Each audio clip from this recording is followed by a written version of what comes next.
Mm, ok, ya estamos grabando. Entonces, continuando con el ciclo de reuniones, en el día de hoy, Neyman nos va a hablar un poquito, algunos detalles médicos importantes para este proyecto. Bienvenido, Neyman. Gracias. Bueno, como estábamos en lo de cómo la emoción se traduce hasta el dedo, que es donde se va a hacer la medición de la conductancia, y se va a relacionar la emoción con la conductancia de la piel, entonces les traje un resumen y pueden ir preguntando cuanto quieran. Básicamente la emoción, ponte este es la vista, el ojo, que pasa a través de todo el órgano. Y en el camino vas dejando algunas señales y por lo menos en este caso que el estímulo va a ser visual y auditivo. Cada uno de ellos tiene su lugar cerca del medio del cerebro, donde hace integración de toda la señal de entrada y nuestro cuerpo selecciona aquello que le parece importante. Por eso es que me pueden escuchar a mí en este momento, pero no estar escuchando de repente el aire acondicionado, la gente en la calle, las personas hablando, los autos, porque me están oyendo a mí. Entonces el cuerpo tiende a hacer supresión de todos los otros estímulos y dentro del rango de frecuencia elegir uno o un rango que nos permita enfocar nuestra atención hacia aquello que queremos conocer o memorizar.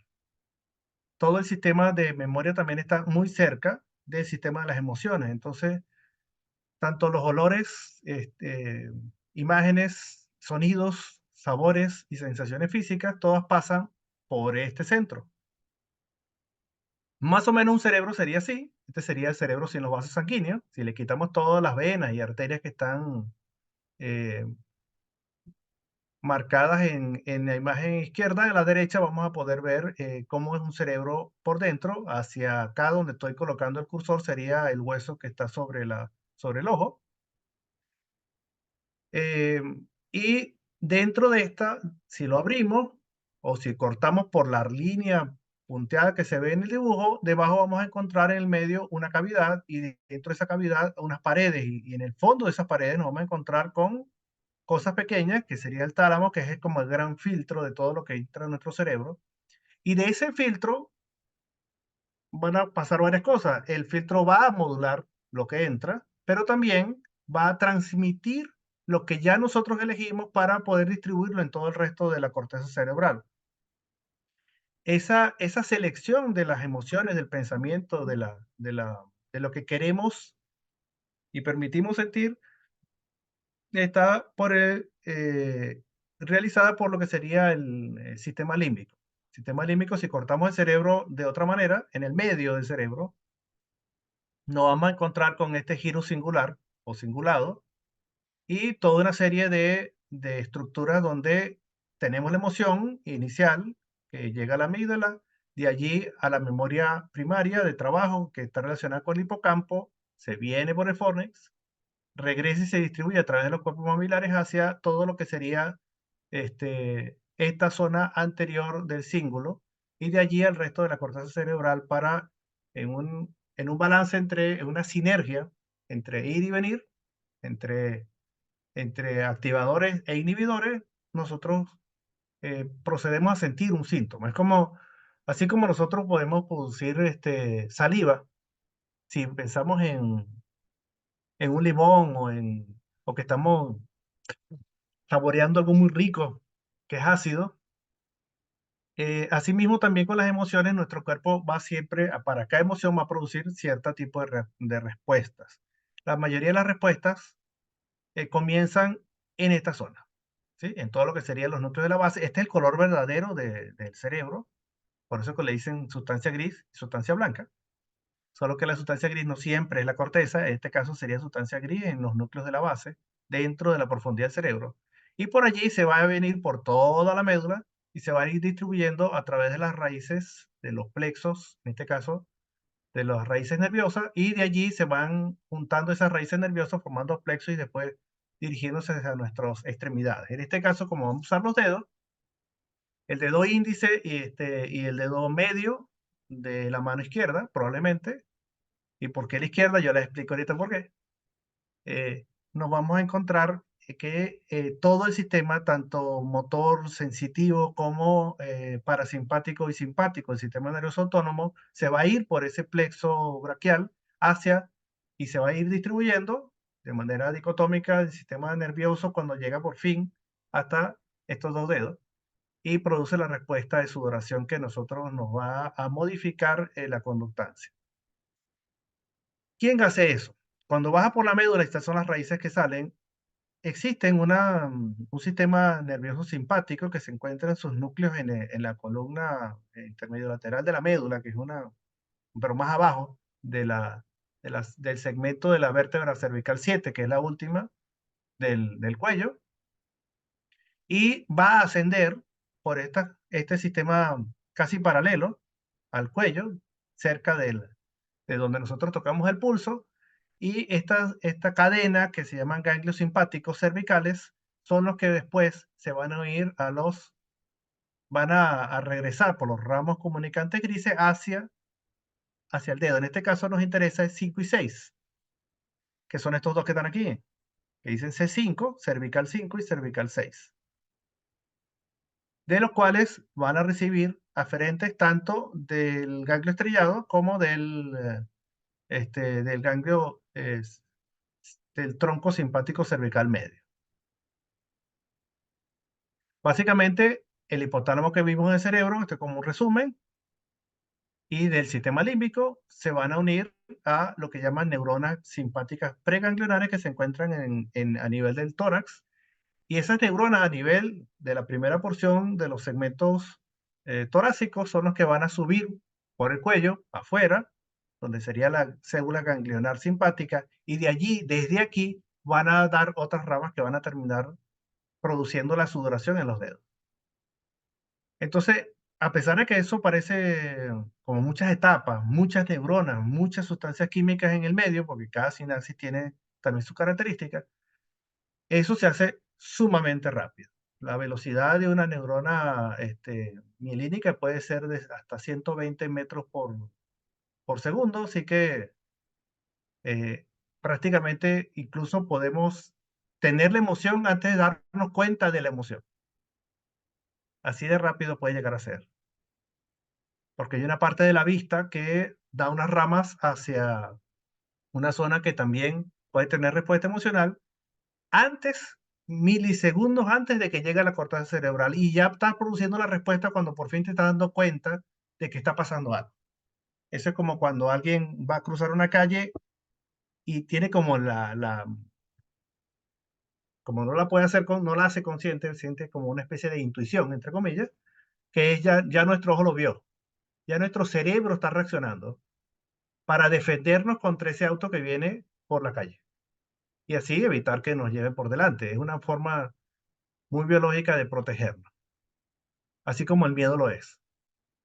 Entonces, una vez que sale de la médula, vamos a imaginarnos que esta es la parte de atrás, donde está mi cursor, sería la parte posterior de la piel.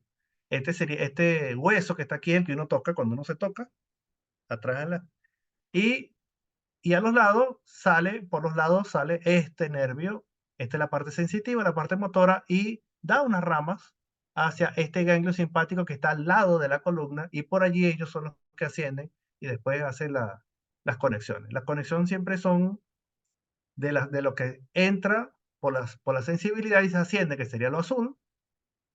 Hay varias formas, está la respuesta motora voluntaria, está las respuestas autonómicas, que serían estas que están de verde, y se conectan a la cadena simpática que ya les mencioné, a nivel de la porción media, detrás de lo que sería el pulso que nos podemos tocar aquí en el cuello. Y de ganglio simpático de la cadena ganglionar es que van a ir hacia los dedos las neuronas. Hay una, más o menos al final de ellas, van a estar, quizás no así como una sinapsis, pero sí van a estar relacionadas con las células y siempre va a haber un impulso nervioso que se va a venir con, con estas organelas y liberar las sustancias químicas que después van a producir la respuesta. Ese entramado neuronal final que está cerca de lo que serían las glándulas endocrinas, porque nosotros tenemos diferentes tipos de glándulas sudoríparas en el cuerpo. En general, de manera a grosso modo, están las glándulas sudoríparas ecrinas o merocrinas que liberan el líquido, y están las apocrinas que liberan líquido y porciones celulares. Las apocrinas terminan alrededor de la vaina del pelo, y las ecrinas van directamente a la piel. Las que vamos a usar en los dedos son las ecrinas. Suponiendo que ellas están metidas suponiendo que esta es la piel, y esta es la glándula ecrina, nosotros vamos a ver cómo hay una parte secretora y una parte que conduce todo el líquido hacia la superficie. Y esta línea blanca que vemos aquí sería la representación esquemática de lo que sería el nervio que circula, el nervio simpático. En este caso, sería la parte secretora, la colectora, el ducto por el que se drena el sudor hacia afuera, y la parte final que está en la epidermis.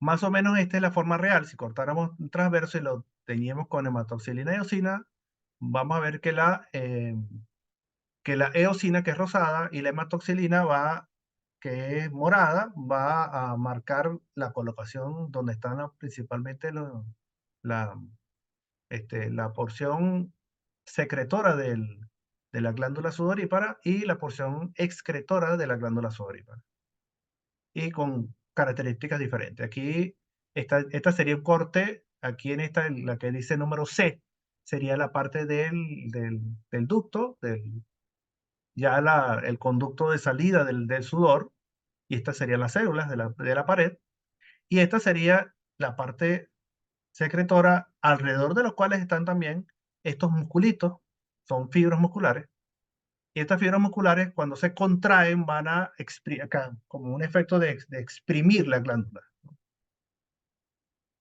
Alrededor de la glándula, de esa área secretora donde están esas fibras musculares, también están todo este sistema nervioso que está reconstruido de manera tridimensional con una técnica que la pueden ver después en la literatura si les interesa. Esta sería la fibra. La diferencia entre una persona normal y una persona diabética es muy importante, así que dentro de los factores intervinientes que tenemos sería la parte metabólica, los antecedentes, el tipo de vida, si la persona tiene inclusive su índice de masa corporal y sus hábitos de cigarrillo, de consumo de malnutrición. Por eso es que previamente a seleccionar los pacientes que van a ser sometidos a esta experimentación, a esta evaluación, hay que verificar sus antecedentes personales, porque también el sistema nervioso relacionado con las glándulas cambia de acuerdo a las características que ellos puedan tener. Esta sería un corte más o menos lo mismo, la glándula, esto es más amplificada, la glandulita esta que se ve aquí, la parte secretora de la glándula sudorípara, y las células que se encuentran en la parte secretora, y estas líneas verdes serían toda la parte del sistema nervioso autónomo que rodea a la parte secretora de la glándula.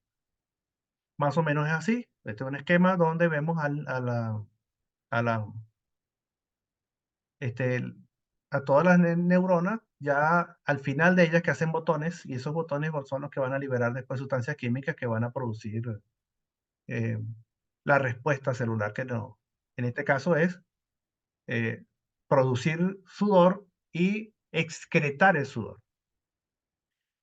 En este caso, esta sería la distribución de densidad de las glándulas por centímetro cuadrado de la densidad de glándulas sudoríparas. Por supuesto, en la planta del pie, ve que hay 300, y en la palma, que es la que más tiene, es 310. Entonces, nuestro punto, ¿por qué la mano? ¿Por qué los dedos? Porque es el que mayor densidad de glándulas sudoríparas tiene, y donde es mucho más probable que podamos tener una respuesta favorable desde el punto de vista de investigación. Y lo mismo en la edad del paciente. Cuando la paciente es joven y cuando es mayor, la forma en que se distribuye la densidad de glándulas y la capacidad que ellas tienen por tamaño, forma, inervación, musculatura y número de células, cambia. Entonces es importante que el rango etario sea más o menos, yo recomiendo que sea joven,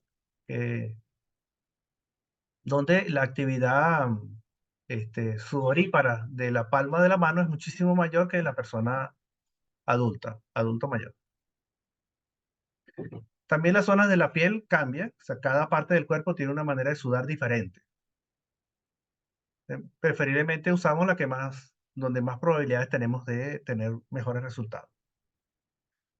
La colocación de la temperatura que utilizamos al momento de hacer la evaluación también es irrelevante, la temperatura ambiental. Entonces no es lo mismo la producción, la temperatura que alcanza el sistema vascular que está debajo de la piel de acuerdo a la temperatura del salón, y esa temperatura que de la microcirculación que está debajo de los sensores que vamos a colocar en los dedos depende de muchísimos factores. Entonces, todos los factores intervinientes que puedan estorbar también deben ser seleccionados.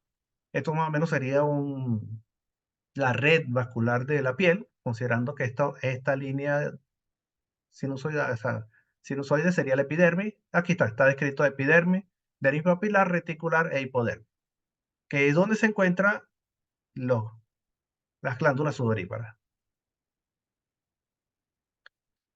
Entonces, este es un resumen esquemático de cómo funciona, sería lo que acabo de mencionar, el cerebro, el cordón espinal y de allí las diferentes neuronas, tanto las somáticas como las de ganglio simpático, que tienen efectores, la mayoría de los efectores postsinápticos, esto se llama antes del ganglio simpático paravertebral y después del ganglio simpático vertebral.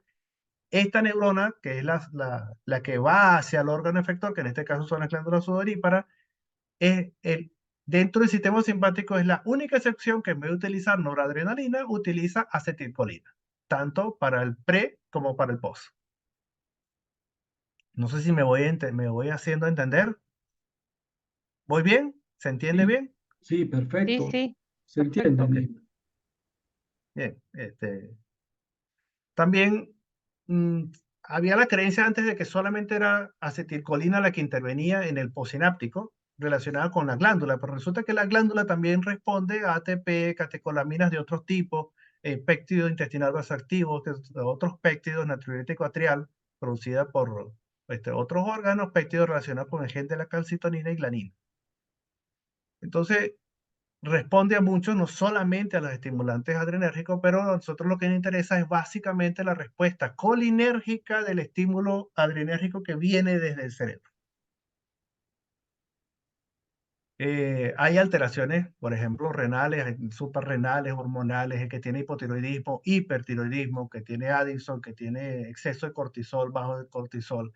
Entonces, más o menos las personas, el grupo los sujetos en este trabajo de investigación, yo sugiero que sean más o menos entre unos 18 y 32 años, 35, de acuerdo a las investigaciones de lo que ya les puedo compartir, y que sean personas sanas, con un índice de masa corporal muy cercana al estándar ideal, de los cuales he visto muchos en los pasillos de la universidad, de manera que no creo que sea tan difícil conseguirlo. Esto sería para que la célula produzca el sudor. Se necesita una serie de factores, la bomba de sodio y potasio que intercambia sodio por potasio, la entrada de cloro por difusión y también de calcio. Y cada uno de estos redonditos y círculos que está aquí, cada una es una proteína o una glicoproteína de la superficie de la membrana. Consideren la línea negra como la superficie de una membrana celular, y aquí está omitido todos los organelas, solamente es el desplazamiento de los iones a través de cada uno. Por ejemplo, la acuaporina 5 es la que se encarga de la entrada del agua y va a permitir que esta agua, solo por gradiente osmótico, termine afuera, dentro del lumen, que sería el lumen de la glándula, la luz de la glándula. Esta sería la base y estaría el sistema vascular aquí debajo.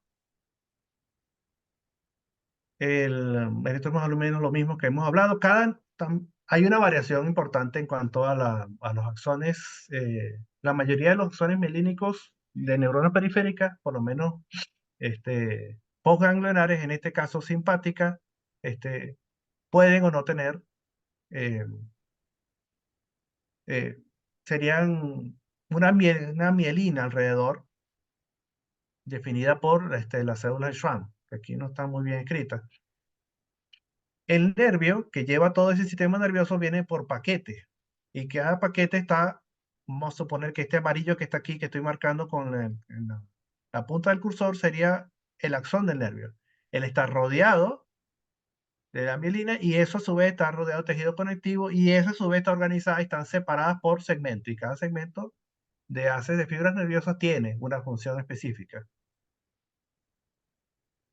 La célula, cuando recibe el estímulo, la célula neuronal, siempre hace esta sería el transporte activo de sodio y potasio.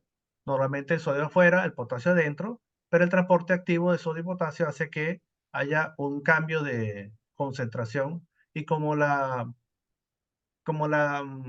nube electrónica del potasio es mayor que la del sodio, normalmente ella tiende a reaccionar mejor con el cloro o más con el cloro que lo que hace el sodio.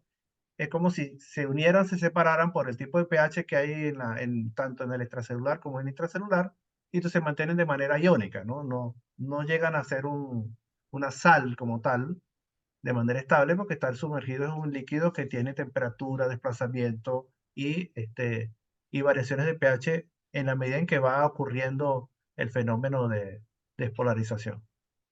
Esta sería la conductancia iónica a través de la membrana, y por supuesto que nos interesa más el sodio, que es el que más nos va a dar,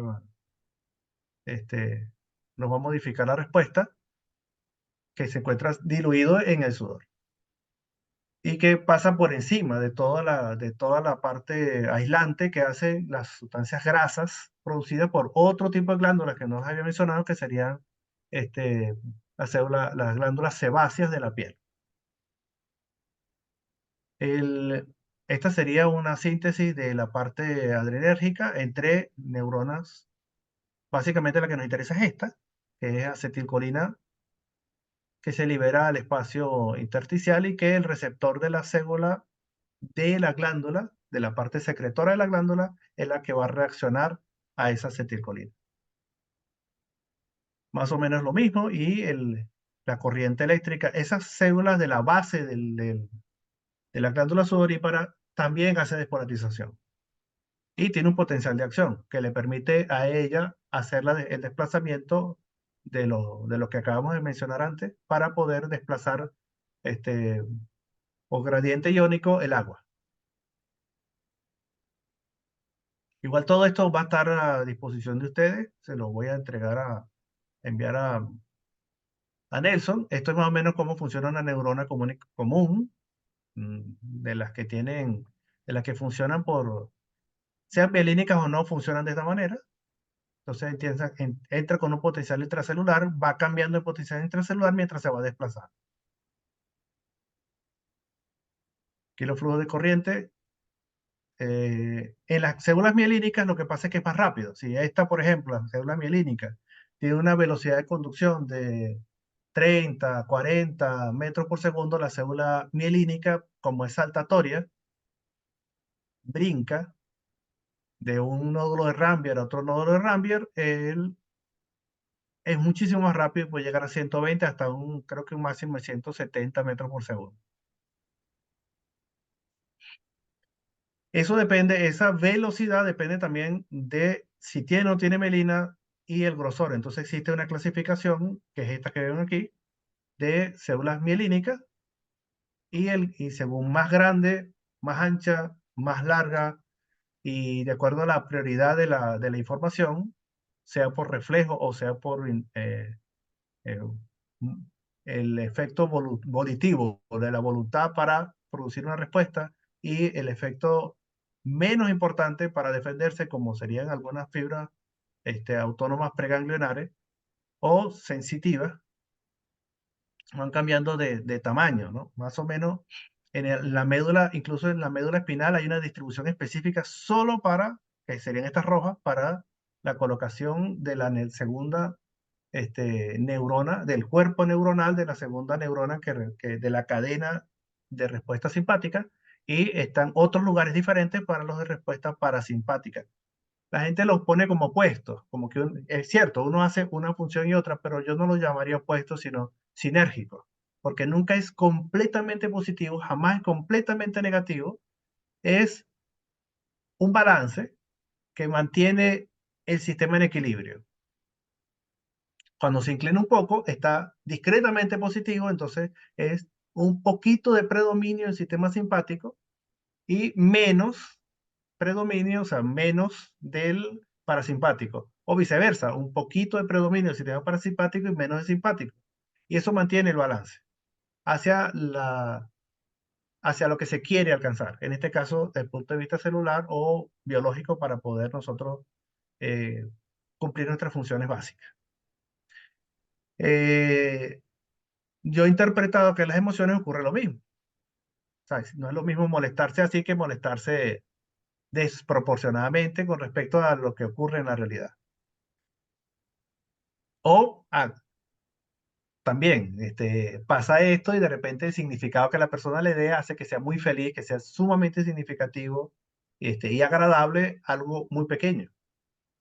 Todo depende de la disposición que hay. La manera en que nosotros reaccionamos a las emociones tiene mucho también que ver con el sistema simpático en todo el cuerpo, porque es todo el cuerpo el que contesta a al estímulo. Sea ese estímulo una creencia, un estímulo, un pensamiento o algo que recibimos a través de nuestros sentidos y que ya para nosotros tiene un significado que está guardado en nuestro sistema primario, en la amígdala cerebral, que lo habíamos mencionado al principio. Este sería otra vez el sistema límbico, la respuesta del sistema límbico hacia el resto del cerebro. Esta es la zona que de verdad desencadena la respuesta simpática, que sería en el medio del cerebro, como si ustedes tomaran una línea que uniera las dos orejas, un poquito más arriba, como unos 2-3 centímetros, por detrás de la línea de la ceja. Si unen esas líneas, nos vamos a encontrar con esto que estamos viendo en la pantalla, que estoy marcando con el cursor, de las cuales esta parte donde está colocado ahora el cursor sería la que sería parasimpático y las posterolaterales del hipotálamo serían las que darían la señal simpática. En azul, todas las partes simpáticas. Esto no tiene sentido que se los remarque, que sería más o menos como serían las interacciones entre todo el sistema nervioso para producir las emociones y hacer que las emociones tengan una respuesta orgánica específica.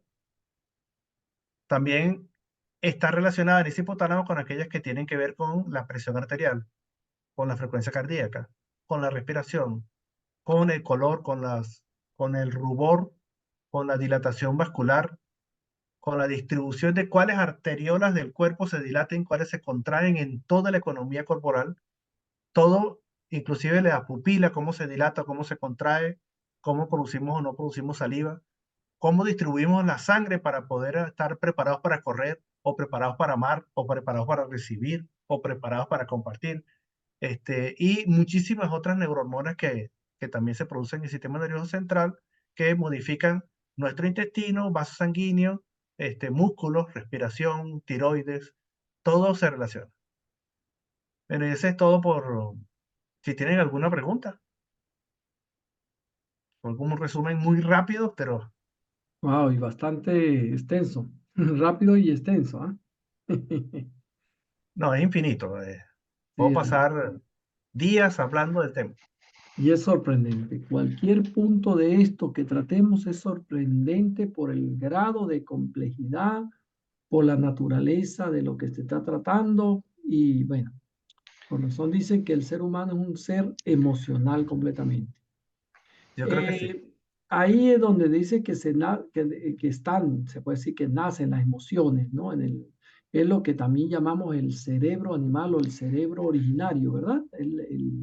En el arquipalio, que sería la amígdala, déjame buscártela hasta el principio. Aquí. El arquipalio es esto.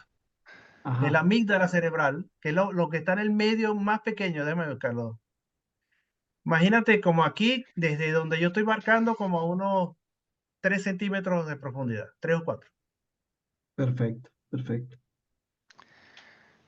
Necma, Ujú. ¿se escucha? Sí,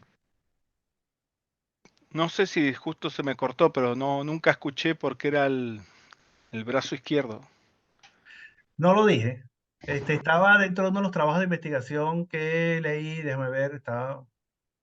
Esta persona, este grupo, encontró que la respuesta galvánica de la piel era diferente en los distintos órganos y encontraron, ellos les fue mejor con los dedos de la mano izquierda que en el resto del cuerpo. Y la diferencia era muy significativa. No sé si fue porque era un grupo pequeño, no recuerdo cuántos eran, pero recuerdo que era bastante pequeño. Era, era para demostrar que era distinto, que en distintos lugares de la piel la conductancia era diferente. Pero me llamó mucho la atención que era primero 90% los dedos en la mano izquierda, el 57% el pie y ya todo lo demás era muchísimo menor. El pie derecho, era mano izquierda, pie derecho. ¿Por qué? No sé, no lo explicaron en el texto. Igual eso lo tengo guardado y yo les puedo enviar ese trabajo de investigación. No lo leí en detalle cada línea, pero seguramente en algún punto aparece quizás algo relacionado en la explicación. No la encontré, pensé que era vascular, busqué la parte vascular y ahí fue cuando terminé con lo de la temperatura. Pero no sé por qué a ellos les fue mejor con la mano izquierda y también, para demostrar si eso es una respuesta universal, habría que hacer una muestra de investigación sumamente Más grande. grande. Sí, Sí, sí.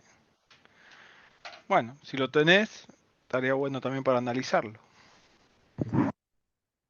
Y una de las cosas que me he dado cuenta, por lo menos en mi caso, es que tiendo, no sé, me da la impresión de que tiendo a sudar más la mano izquierda cuando estoy bajo estrés que la mano derecha. Es posible que esa sea que la explicación que ellos utilizaron es porque a lo mejor la respuesta se da más rápidamente en la mano izquierda, ¿no? O sea, estoy divagando. no sé, yo, los estudios Puede de ser, porque electromiografía que yo hago, la electromiografía, las velocidades de conducción sensitiva y motora son prácticamente iguales en igual. las mismas personas, ¿no? Pero Pero son, cuando nos da un... son axones, son las que llaman neuronas A, beta, A, o sea, son sumamente grandes, en cambio esto estamos hablando de otro tipo de neurona muy pequeña que es muy poca la investigación que hay al respecto. Para buscar una similitud, si nos da un paro cardíaco, ¿no se nos contrae primero la mano izquierda? No lo sé, No no, lo no lo sé, probemos entonces. no, No probemos.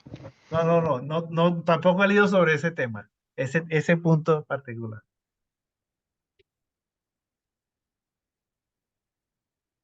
Muy Bien. excelente. Bien, Oye, muchísimas gracias, viene, Nima. No sé si hay alguien. Val logró llegar. No, está aún sin energía eléctrica, no ha podido conectarse, pero seguro que va a revisar este video posterior. Y de verdad muy interesante todo esto porque da un vistazo poco más profundo sobre la mecánica interna que nos lleva a producir el sudor y ya es evidente que depende íntimamente del parasimpático del cuerpo y por lo tanto Simpático, sí. del simpático, perdón. Sí, simpático. Ok, por supuesto entonces el sistema nervioso autónomo y Y eso es justamente lo que queremos medir, ¿no? La respuesta del sistema nervioso autónomo ante la presencia de cambio que sean del tipo emocional. Sí, Bueno, en todos los trabajos ellos utilizaban mínimo 5 minutos de exposición para hacer la promediación de la diferencia de conducción. perfecto, perfecto. Bueno, es muy bueno esa observación porque más o menos es con lo que debemos trabajar. Bien, no sé si alguien quiere Bien, hacer alguna otra pregunta o algún comentario. no sé cómo salir de aquí ahora. Dale escape, la tecla escape. Ah, es que Aquí está. Ajá. ¿Y Y ahí? luego puedes decir, dejar de compartir. Debe estar aquí. Ahí está, ya lo vi. Listo. Ahí te vemos, Neyman. Ahora, voy a parar la grabación y bueno, ahí podemos discutir un poco sobre el tema.